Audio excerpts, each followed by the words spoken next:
নাদিম ভাই কোন দিকে আছেন একটু হাত উঠান। আপনারা ছোট গুলটির দিকে যান, মিছিল বের হয়েছে, ছোট গুলটির দিকে যান। সবাইকে বলবো মাইকটি খুলে নেন। নারায়ে তাকবীর, নারায়ে রিসালাত, আহলে সুন্নাত ওয়াল জামাত।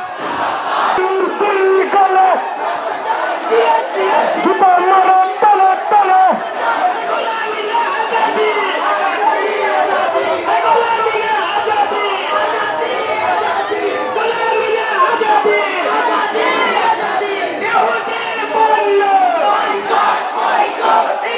কেন করা হয় ফলস্তিনের তরফ থেকে আর কেন করা হয়?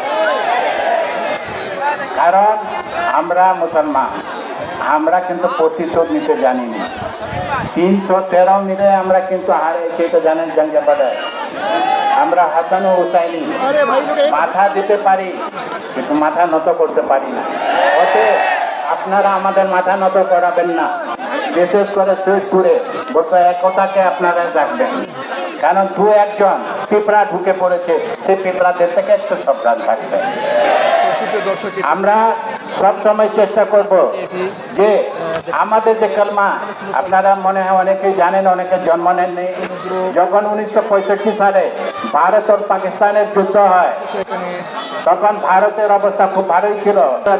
আমরা 3 দিন জমা হই, একদিন ঈদের দিন, দ্বিতীয় দিন কুরবানির দিন, আর কিছু এদিক ওদিক, কিন্তু মসজিদ আমাদের খালি থাকে। तो वो कौन सी दुआ है जो असर नहीं रखती? वो कौन सी दुआ है जो असर नहीं रखती? आशिक़ नबी